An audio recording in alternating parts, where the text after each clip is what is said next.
Créer un business au service de sa vie, c'est honnêtement l'un de mes mantras depuis que je me suis lancée en tant qu'entrepreneur.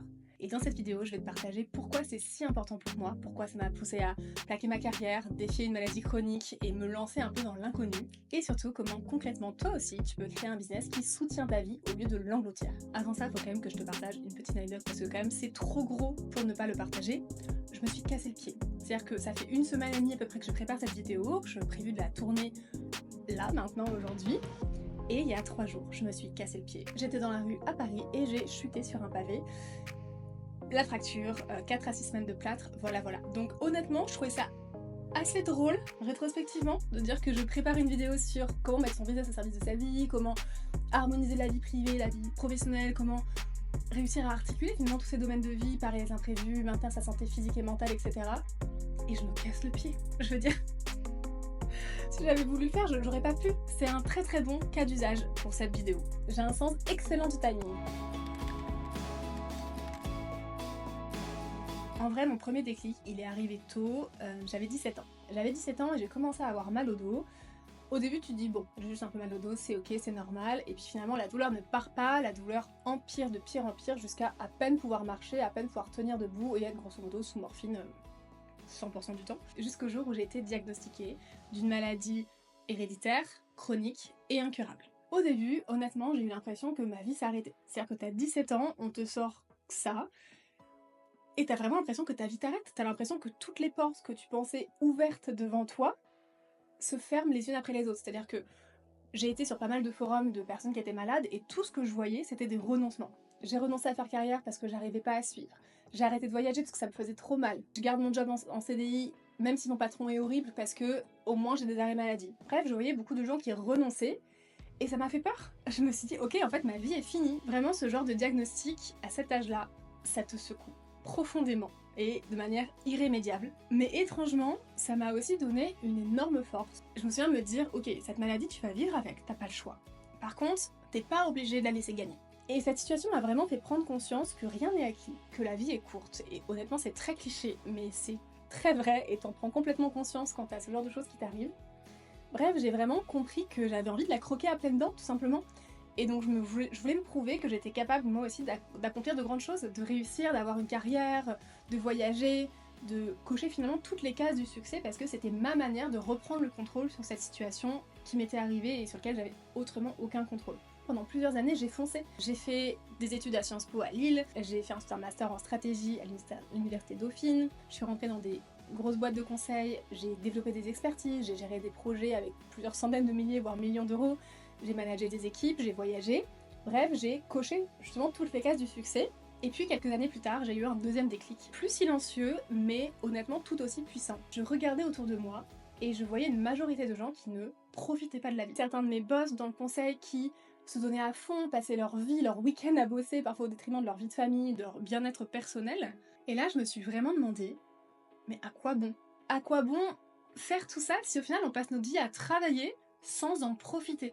Et c'était vraiment un déclic très puissant pour moi, qui avait toujours été carriériste, qui avait toujours été ambitieuse, de prendre un pas de recul et me dire « Attends, mais en fait, là, je crois que je suis pas sur la bonne voie. Je crois que je j'ai pas pris les bons objectifs. Je suis pas en train Je suis sur une course, mais en fait, la course, elle me convient plus. » Pour moi, si on se lève le matin sans enthousiasme, si on n'a pas le temps d'être là pour les gens qu'on aime, si on est tout le temps fatigué, tout le temps stressé, si on a le blues le dimanche soir, si on passe toutes nos vacances à bosser parce qu'un client peut pas attendre 3 jours pour un slide PowerPoint, en fait on oublie de vivre, vraiment profondément on oublie de vivre et c'est pas ce dont j'avais envie. Et du coup ce deuxième déclic c'est vraiment celui qui m'a amené où j'en suis aujourd'hui, c'est ce qui m'a poussé à créer mon entreprise et dès le début j'ai vraiment eu cette idée en tête de créer une entreprise, créer un business qui serait au service de ma vie et pas l'inverse. Alors je me suis lancée. J'ai tout quitté pour créer mon business et devenir freelance. J'avais cette envie viscérale de liberté, j'avais envie de profiter pleinement de la vie. Et intuitivement, sans en prendre vraiment conscience, je me rends compte que j'avais envie d'associer 3 choses. J'avais envie d'associer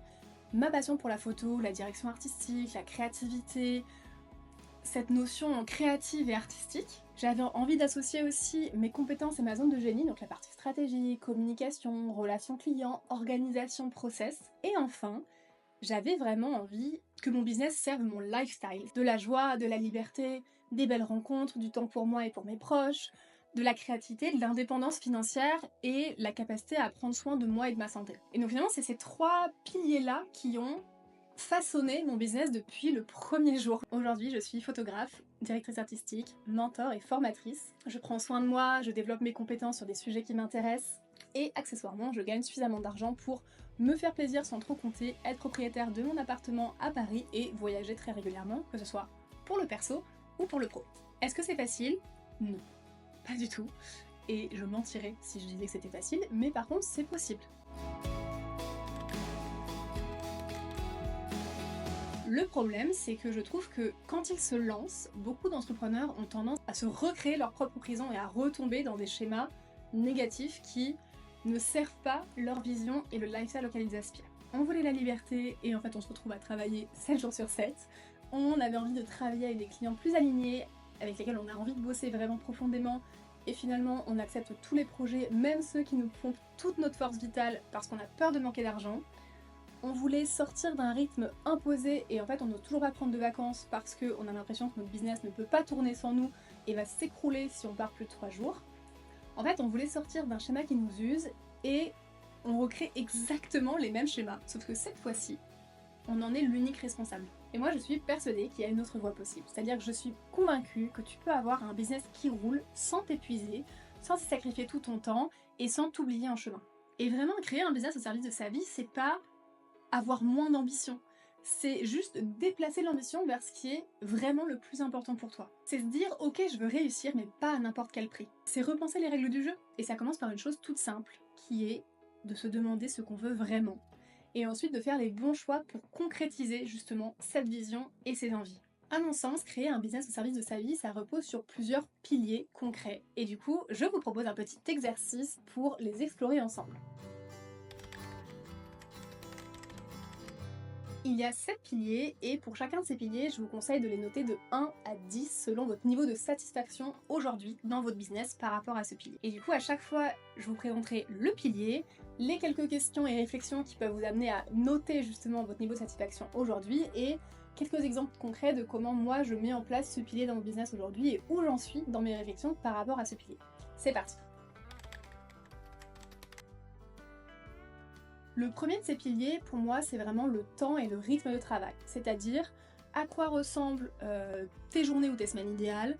Est-ce que tu as des créneaux de repos, des créneaux de création, des créneaux de relations sociales qui sont dans ton agenda? Ou est-ce que tu passes toute ta vie et toutes tes journées à bosser? Est-ce que tu es satisfait de la manière dont tes semaines s'organisent? Par exemple, le nombre de réunions, temps de travail global, etc. Et est-ce que tu peux prendre des temps off régulièrement? Personnellement, comment je mets ça en place dans mon business? Déjà, je ne prends que 2 shootings par semaine et 1 à 2 déplacements par mois maximum. Pourquoi? Parce qu'un shooting c'est très énergivore et donc je sais que si je les enchaîne, ma créativité ne sera pas au top, mon énergie ne sera pas au top et donc je ne rendrai pas un travail aussi qualitatif à mes clients et ça c'est exactement ce que je ne veux pas. En plus de moi m'épuiser à la tâche. Et au-delà de ça, je sais aussi que 3 heures de shooting, c'est une bonne dizaine, voire vingtaine d'heures de préparation et retouche. Et en fait, toutes ces tâches-là, je dois aussi les caser dans mon agenda, sans avoir un agenda qui déborde dans tous les sens. Ma semaine type, elle s'organise à peu près comme ça. Je dois avoir à peu près une journée à une journée et demie de shooting client par semaine, une journée de création de contenu, toutes plateformes confondues, une journée de retouche, une demi-journée à travailler sur mon business ou à gérer les imprévus, donc une espèce de buffer time, et enfin, à peu près une journée pour préparer les séances et gérer la relation client. Évidemment, c'est à la grosse maille, ça dépend des semaines, mais ça permet de se donner une petite idée de comment j'organise ma semaine pour être sûr que j'ai du temps pour toutes ces tâches. Une autre chose que je fais, c'est que je réduis mon temps de réunion à ce qui est vraiment utile et je privilégie du coup les échanges asynchrones. Ça me donne plus de liberté au quotidien dans mon organisation, plus de flexibilité, parce que j'adore vraiment avoir 1 à 2 jours par semaine où j'ai aucune réunion et aucune contrainte. Et enfin, je prends entre 5 et 8 semaines de congés par an où j'essaie de déconnecter au maximum. Je ne dirais pas que je suis déconnectée sur 100% de ce temps, mais honnêtement, j'arrive plutôt bien à déconnecter. Ça m'est arrivé de prendre 3 semaines, voire même 6 semaines pour ma lune de miel off en continu. Et ça me permet vraiment de me ressourcer. Je sais que c'est un investissement de me dire, ok, je pars pour 6 semaines et je laisse mon business en plan pendant 6 semaines. Mais en fait, je reviens pleine d'énergie, pleine d'idées, pleine de créativité et ça me fait toujours un bien fou. Le deuxième pilier, c'est l'organisation et les process. Les questions à se poser, ça peut être est-ce que tu as des systèmes, des processus, etc. qui t'appuient au quotidien et te libèrent de la charge mentale? Est-ce que ton business peut continuer à tourner si tu n'es pas là à 100%? Est-ce que tu arrives à déléguer certaines de tes tâches à des personnes de confiance, notamment les tâches qui ne sont pas de ta zone de génie ou qui ne t'intéressent pas? Et enfin, est-ce que tu passes la majorité de ton temps sur des tâches qui sont les plus importantes pour ton business ou tu t'éparpilles dans tous les sens? Quelques exemples de comment ça marche pour mon business, et c'est très personnel. Déjà, j'organise mes priorités au trimestre, ce qui me laisse de la flexibilité, et j'affine mon planning au mois puis à la semaine en fonction de mon énergie, de mes envies du moment et des priorités du coup que j'ai fixées par le trimestre. J'ai des workflows, donc des process précis pour chacune de mes séances. Tout ce qui est retouche des photos, envoi des guides clients, etc. Tout est soit automatisé, soit calé dans mon agenda bien à l'avance. Je sais ce que je dois faire, je sais ce que mon assistante doit faire, je sais ce qui est fait automatiquement, et donc je sais comment mon agenda va être peuplé dans les semaines et les mois à venir, et côté client, du coup, ils sont sûrs d'avoir la même expérience, peu importe le client, peu importe si je suis très chargée ou pas chargée. Je planifie dans mon agenda les urgences et les imprévus, dans le sens où je prévois toujours des échéances plus longues que ce dont j'ai vraiment besoin. Exemple pour les séances photos, en moyenne, je retouche les photos sous 3 semaines après la sélection de mes clients. Le plus souvent, je les ai finis avant, et donc mes clients ont une bonne surprise en découvrant leur galerie plusieurs jours, voire plusieurs semaines à l'avance. Mais je donne toujours 3 semaines, que ça me permet d'absorber les imprévus. Si je suis malade, si j'enchaîne les déplacements et que donc je peux pas bosser comme je veux, si à un moment j'arrive pas avec une retouche, je bloque sur une retouche parce que je me sens pas créative ce jour-là, en fait, je ne suis pas sous pression, et donc je ne me force pas à rendre un travail de moins bonne qualité parce que je suis sous pression du temps. Je sais que j'ai toujours le temps de faire la retouche que je veux. Le troisième pilier, c'est la zone de génie. À savoir, est-ce que tu passes l'essentiel de ton temps sur ce que tu fais de mieux et ce qui te donne le plus d'énergie et le plus de kiff? Est-ce que tu fais encore des tâches que tu n'apprécies pas? Est-ce que tu apprécies tes tâches au quotidien, grosso modo? Et est-ce que tu as l'impression de continuer à t'améliorer et développer tes compétences sur ton sujet d'expertise? Honnêtement, en général, on se lance dans l'entrepreneuriat parce qu'il y a un sujet qui nous passionne. Et finalement, on se rend compte avec le temps qu'on passe beaucoup de temps à faire plein de choses autour du sujet, mais pas forcément le sujet en question. Exemple, moi je suis photographe, je me suis lancée dans mon business parce que j'aimais la photo et j'avais envie d'aider des entrepreneurs à avoir des photos et des vidéos canons pour leur business, pour leur permettre de se développer, de communiquer, etc. Et en fait, je me retrouve quand même énormément à faire de la com, de la stratégie, des pages de lancement, des tunnels de vente, de l'automatisation, de l'administratif, du pilotage budgétaire et financier, etc., etc. Donc en fait, toutes ces tâches-là, certaines je les apprécie, donc ça me fait plaisir de les garder. Je me suis découvert une passion pour l'entrepreneuriat, donc en fait, il y a plein de ces tâches-là que j'apprécie faire, mais il y en a aussi plein que je n'apprécie pas faire et que juste je délègue parce que c'est pas ma zone de génie et en plus j'aime pas les faire. Donc vraiment, pour moi, ce genre de tâches, bye bye. Genre, aucun regret, je les délègue, je les automatise, j'en fais ce que je veux, mais j'ai pas envie de les faire au quotidien. Le quatrième pilier, c'est ta santé physique et mentale. Donc, est-ce que ton business prend soin de toi ou est-ce qu'il t'épuise? Comment ça se passe si tu tombes malade et que du coup tu peux plus assurer pendant quelques semaines ou quelques mois? Qu'est-ce qui se passe si tu te casses le pied? Voilà, comme moi. Qu'est-ce qui se passe si tu tombes enceinte? Bref, comment ça marche en termes d'énergie physique et mentale? Est-ce que tu as énormément de pression et du coup tu le vis tellement mal que tu te réveilles en panique tous les matins? Ou alors est-ce qu'on croit que tu te sens super serein, super fluide et tu gères tout avec sérénité? Bref, comment tu te sens au niveau santé mentale et physique? Alors pour moi, c'était honnêtement une question primordiale. Comme je te l'ai partagé en début de vidéo, j'ai une maladie chronique, donc il faut que mon business puisse au moins en partie s'adapter à ma maladie pour ne pas m'épuiser et pour être viable sur le long terme. Comme je disais tout à l'heure, je limite le nombre de séances par semaine pour préserver mon énergie et ne pas trop tirer sur la corde. Par exemple, si je sais qu'à un moment j'ai 4 séances dans la semaine, ça m'est arrivé à mes tout débuts parce que j'avais pas encore testé mes limites, à la 4e séance, je peux à peine marcher. C'est-à-dire que souvent j'ai un temps de récupération après chaque séance qui est plus ou moins long selon l'état de ma maladie à ce moment-là, selon la complexité de la séance, c'était une journée, c'était juste une heure, si c'était en extérieur, si j'ai dû beaucoup marcher, etc. Mais dans tous les cas, j'ai toujours un temps de récupération post-séance. Et donc quand j'enchaîne les séances, je ne peux pas avoir ce temps de récupération. Et à un moment, ça claque. Et donc je sais qu'à la 4e séance ou la 5e séance, je suis déjà plus fatiguée, moins créative, mais au-delà de ça, potentiellement, je peux à peine marcher et donc je tire trop sur la corde. Autre exemple, quand j'ai développé mes offres de formation et de mentorat pour les photographes qui veulent se lancer dans l'univers du branding et de la photo corporate, j'avais très envie de proposer des événements physiques, donc des workshops en physique, des shootings d'inspiration, etc. Mais j'ai fait le choix de me concentrer dans un premier temps sur la formation en ligne et sur du mentorat en ligne, donc vraiment des formats qui n'impliquent pas ma présence à l'instant T, ou en tout cas pas de manière physique, pas en présentiel, pour justement me laisser de la flexibilité et me permettre d'assurer ces prestations-là, même quand je me sens un peu moins bien au niveau physique. Et puis bon, parlons quand même de mon pied cassé, parce que c'est le use case de la journée, c'est vraiment le cas pratique parfait pour le sujet d'aujourd'hui. Bon là, il n'y a pas de miracle, hein. Quand t'es photographe et que t'as le pied cassé, grosso modo, t'as beau avoir organisé ton planning pour pas avoir trop de séances, pas avoir de réunions, tu te retrouves quand même à faire du Tetris d'agenda pour réussir à recaler toutes tes séances des 6 à 8 prochaines semaines plus tard, sachant que dans le plus tard, t'avais déjà des séances prévues. Bref, j'ai passé une bonne partie de la matinée d'aujourd'hui à recaler toutes mes séances, faire du Tetris d'agenda, etc. Donc c'est forcément relou. Il n'y a pas d'autre manière de le dire, c'est forcément relou, c'est pas parfait, mais il y a 2 raisons pour lesquelles j'étais pas entièrement paniquée et pourquoi j'ai pas eu l'impression que le plafond s'écroulait sur moi quand on m'a appris que je l'ai plâtré 4 à 6 semaines. La première raison, c'est que j'ai assez de trésorerie pour couvrir toutes mes charges et tous mes salaires jusqu'à la fin de l'année. C'est-à-dire que j'ai suffisamment bien géré ma trésorerie, mon pilotage financier et surtout j'ai fait assez de chiffre d'affaires pour me permettre de me rémunérer, ainsi que mes partenaires, mes prestataires, et fait toutes mes charges jusqu'à la fin de l'année. Donc en fait, j'ai pas d'insécurité financière. Est-ce que ça va baisser mon chiffre d'affaires au total? Oui, je vais avoir 2 mois sans facturer, grosso modo. Donc évidemment, ça va baisser mon chiffre d'affaires au total, mais je suis pas inquiète sur ma stabilité financière personnelle. La deuxième raison, elle est en lien avec le pilier suivant, et donc je la partage juste après. Le pilier suivant, le pilier numéro 5, c'est le pilier des relations. Donc est-ce que tu travailles avec des gens que tu apprécies, avec des gens avec lesquels tu aimes travailler, qui t'inspirent, qui te motivent, qui te tirent vers le haut? Est-ce que tu te sens soutenu, connecté, inspiré par ta communauté ou tes proches, tes business friends? Est-ce que tu as l'impression de faire des belles rencontres et des belles connexions et de créer ce lien social qui est si important en tant qu'humain, de manière générale?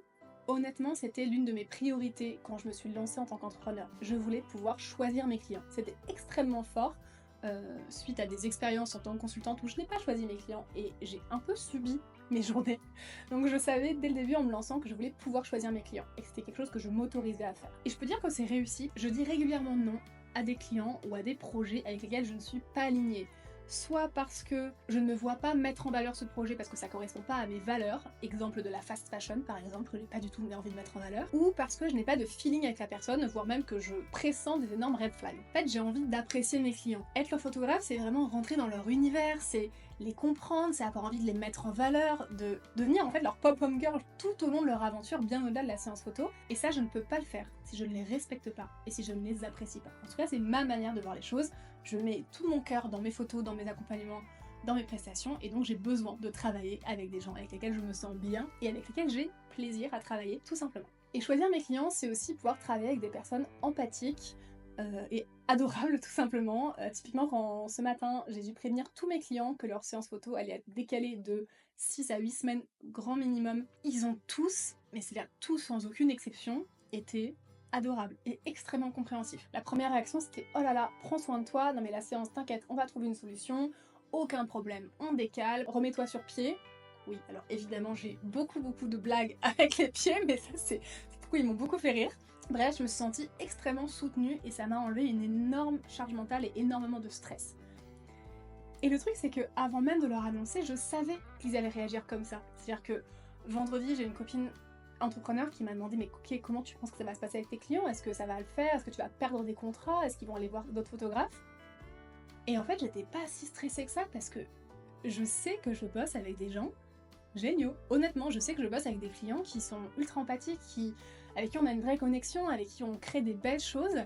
Voilà, je savais qu'ils allaient tous réagir comme ils ont réagi, à savoir avec empathie, avec compréhension et avec beaucoup de flexibilité. Choisir ses clients, c'est aussi pouvoir travailler avec ce genre de personnes et du coup vivre quotidiennement de manière super sereine et agréable, honnêtement.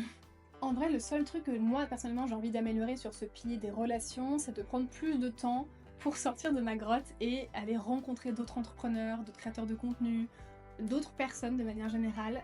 J'ai encore un peu trop tendance à me renfermer dans ma bulle, à être en fond production, notamment quand je suis stressée ou j'ai beaucoup de travail. Et je me rends compte que ça me manque au quotidien. J'ai fait un networking il y a quelques semaines, d'ailleurs j'ai fait une vidéo YouTube dessus. Je la mets juste là, ou juste là, plutôt juste là. J'ai fait le récap de tout l'événement networking et de mon déplacement express à Bruxelles pour aller participer à cet événement pour les femmes entrepreneurs. Donc si tu veux aller voir la vidéo, elle est juste là. Ça m'a rappelé à quel point j'appréciais de faire ce genre de rencontres et ce genre de moments de networking, donc je me mets comme objectif en 2025 d'en faire davantage et de davantage sortir de ma bulle. Le 6e pilier, c'est le pilier de l'environnement, c'est-à-dire est-ce que tu te sens bien dans ton environnement aujourd'hui ? Ou est-ce qu'au contraire, est-ce qu'il y a un autre endroit dans lequel tu te sentirais mieux, plus confortable, plus inspiré, etc. pour travailler ? Personnellement, j'adore voyager, mais j'aime bien mon petit confort.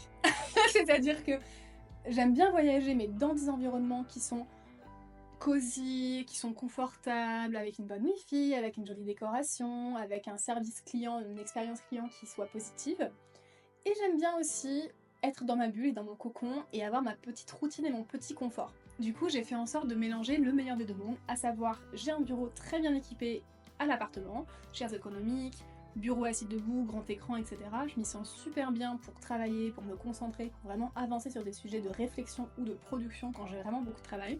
Et je me déplace hors de Paris 1 à 2 fois par mois en fonction des besoins de mes clients. Corse, Bretagne, Normandie, Bordeaux, Nice, et même plus loin que ça, Bali, la Suisse, l'Albanie, bref, je me balade énormément et j'adore ça. C'est toujours un énorme plaisir de changer de lieu pour les séances photos, ça me permet vraiment de renouveler ma créativité, de m'amuser, d'explorer des nouvelles choses et même de sortir de mon cadre habituel pour travailler, ce qui est toujours extrêmement enrichissant je trouve. Bref, j'ai réussi à trouver mon équilibre et à trouver le rythme qui me convient. Ce sera pas forcément le même pour, je sais pas, quelqu'un qui a des enfants par exemple et qui donc veut être à la maison tous les soirs, ou quelqu'un qui a envie de devenir digital nomade, à l'inverse. Chacun doit trouver son environnement et l'endroit dans lequel il se sent bien. Et enfin, le dernier pilier, c'est celui de la joie et du plaisir. Et je pense honnêtement que c'est le plus important et que c'est le meilleur guide pour savoir si tu es sur la bonne voie pour créer un business au service de ta vie. Grosso modo, c'est est-ce que tu prends du plaisir dans ton quotidien ? Ou est-ce que tu avances en mode robot ? Est-ce que tu es heureux de te lever le matin ? Est-ce que tu déprimes au contraire le dimanche soir ? Bref, est-ce que tu es heureux aujourd'hui dans ton business ? La question est simple, mais pour autant elle est vraiment importante. Ça fait très longtemps que j'ai pas eu le blues du dimanche soir. Ça fait très longtemps où je me suis pas dit le lundi matin, oh allez, encore une nouvelle semaine, quel enfer. Non, le lundi matin, le réveil sonne, je suis au taquet. C'est le meilleur moment de la semaine pour moi, vraiment. Et je suis trop contente en vrai en prenant conscience de ça. Je trouve que c'est vraiment chouette de se dire que je me lève le matin et que je suis contente d'aller bosser. Et c'est cool.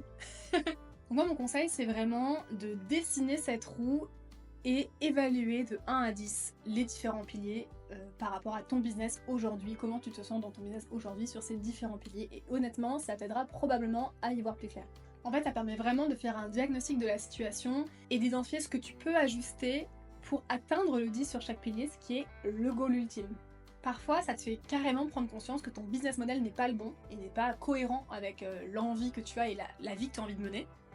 Big change.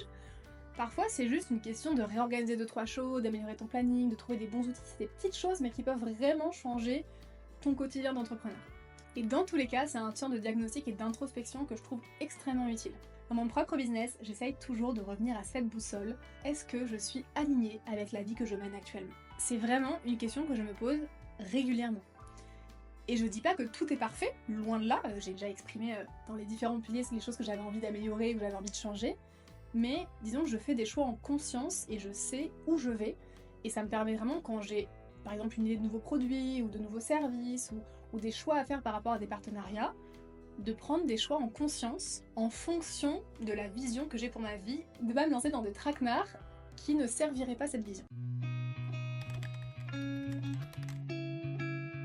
En tant qu'entrepreneur, je trouve qu'il y a plusieurs erreurs que l'on commet et qui vont à contresens, qui reviennent à se tirer une balle dans le pied quand on veut créer un business au service de sa vie. La première erreur, à mon sens, c'est vraiment de vouloir calquer ton business sur celui d'un autre. C'est normal de s'inspirer des autres, je crois que c'est très naturel d'avoir envie de se comparer, c'est pas négatif en soi. Par contre, ça devient un problème quand tu limites tes propres choix aux choix qui ont été faits par les concurrents. Parce qu'il faut absolument prendre du recul, c'est pas parce que ton concurrent ou ton copain business a fait un choix pour son business que tu dois faire le même. En fait, c'est pas parce que lui, ce choix lui correspond qu'il va te correspondre à toi. Ton business, il doit répondre à tes besoins, tes envies, tes préoccupations, ta vision, la vie à laquelle tu aspires, ta zone de génie, etc. En fait, c'est très personnel. Par exemple, pour une même activité, on peut imaginer plein de business models différents qui vont répondre à des objectifs de vie et des visions différentes. Il n'y en a pas forcément une qui est meilleure que l'autre, par contre, elles correspondent à des envies différentes et à des visions différentes, tout simplement. La question, c'est qu'est-ce qui est le plus pertinent pour toi? La deuxième erreur, c'est le manque de cohérence entre tes aspirations et tes choix business. Parfois, tu te fais une idée de la vie à laquelle tu aspires et tu ne fais pas du tout les bons choix pour concrétiser cette vie et ces idées. Par exemple, si tu rêves de voyager très régulièrement, voire même d'être digital nomade, et que tu crées une entreprise physique, il va y avoir un couac. Si tu veux pouvoir être libre de ton temps, de vivre sans aucune contrainte, mais que tu es prestataire de service et que tu vends des accompagnements en one-to-one, il va y avoir un couac. Si tu veux bosser 15 heures par semaine maximum et que tu ne veux rien déléguer, rien automatiser, tout faire à la main, il va y avoir un couac. Bref, tes choix business doivent être cohérents avec la vie que tu veux mener, tout simplement. Ça paraît simple, mais honnêtement, quand on fait un peu le diagnostic, on se rend compte que parfois on rentre dans un système sans trop prendre en compte l'impact que ça va avoir sur notre business et sur notre vie personnelle, et du coup on s'enferme dans une prison dorée. La troisième erreur qu'on fait en tant qu'entrepreneur, c'est d'avoir le syndrome de l'objet brillant, et du coup de se disperser. Et honnêtement, je plaide coupable. Je plaide coupable. Mais je pense que c'est une énorme erreur et que personnellement ça me dessert. Parce que soyons honnêtes, si on veut bosser 4 jours par semaine max, mais qu'on veut créer du contenu sur 3 réseaux sociaux, envoyer des newsletters, sortir un épisode de podcast par semaine, tout en créant une nouvelle formation en ligne, et un petit produit, et en même temps faire un petit peu de one-to-one, parce que quand même on sait jamais, il y a des prestations high ticket qui peuvent être intéressantes, en fait ça va être compliqué de tout faire tenir dans ton emploi du temps. Je suis la première à avoir à peu près 1000 idées en tête, et à me disperser en essayant de toutes les réaliser. C'est à la fois réjouissant et stimulant, mais aussi extrêmement épuisant. Et personnellement, je suis ok avec ça à court terme, mais je sais que c'est pas tenable dans la durée. La quatrième erreur qu'on peut commettre, c'est de ne pas prendre le temps de faire le point régulièrement. En fait, faire des bilans régulièrement, c'est vraiment le truc qui te permet de vérifier que tu es toujours sur la bonne voie et que tu n'as pas pris un chemin de traverse imprévu qui t'emmène loin de tes objectifs et loin du lifestyle de tes rêves. Personnellement, je fais du journaling quasiment tous les jours. J'ai pas de prompt, j'écris vraiment ce qui m'occupe l'esprit et ce qui me vient en tête. Parfois, je me retrouve à gribouiller des idées d'offres, des idées de tunnels de vente. Parfois, juste j'écris ce qui s'est passé dans ma journée. Ça me permet juste de réfléchir, en fait, de poser sur le papier ce qui m'occupe l'esprit et donc de vider mon cerveau et de voir quels sont les thèmes qui reviennent, quelles sont les préoccupations du moment. Est-ce que j'ai des sujets de tension qui reviennent régulièrement ou est-ce que finalement tout roule dans ma vie, je suis super heureuse. Et une fois par mois, je prends un temps en plus pour vraiment identifier ce qui s'est bien passé, ce qui s'est moins bien passé et ce que j'ai envie de mettre en place pour les prochains mois. C'est comme ça que je me rends compte qu'une offre me plaît moins qu'une autre, que je passe trop de temps en réunion, que j'ai pas assez de temps pour mener à bien un projet qui me tient à cœur, etc. Et enfin, la dernière erreur qu'on commet souvent en tant qu'entrepreneur, c'est de ne pas comprendre que la vie est faite de saisons. Tu peux tout avoir, mais probablement pas en même temps. C'est-à-dire que la vie, c'est pas un instant T, c'est un chemin. Et sur ce chemin, tu as tes différents points d'étape. J'ai l'impression d'être dans un jeu vidéo là. Et du coup, toutes les étapes ne se passent pas en même temps. Il va y avoir des moments où tu vas potentiellement bosser d'arrache-pied parce que tu prépares un lancement, parce que tu as envie de créer beaucoup de contenu d'un coup et de vraiment percer sur les plateformes, parce que tu as envie d'accroître ta visibilité, parce que tu as une échéance quelconque. Et d'autres moments où tu vas pouvoir ralentir la cadence, prendre du temps, te reposer, etc. En fait, il faut, à mon sens, accepter cette alternance de rythme et ne pas aller contre ce flot, mais vivre avec.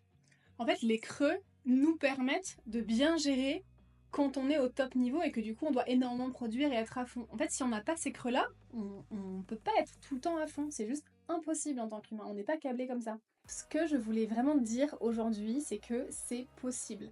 C'est possible, même avec une maladie ou un handicap, même avec une famille, même avec des obstacles sur le chemin. Oui, c'est possible de créer un business qui nous nourrit vraiment, un business qui nous rend libre, un business qui nous rend heureux, qui nous donne envie de nous lever le matin. Et c'est vraiment ce que je veux documenter ici sur cette chaîne YouTube. J'ai envie de documenter les réussites, les questionnements, les ajustements, les expérimentations et de parler des vraies questions autour de ce sujet du lifestyle et du business, parce que les deux étant intrinsèquement liés à mon sens. Alors si toi aussi tu veux construire un business au service de ta vie, je t'invite à t'abonner, comme ça tu ne louperas aucune des prochaines vidéos. Et surtout, n'oublie pas, la vie est précieuse, ne la sacrifie pas au nom de la réussite. Tu peux avoir les deux.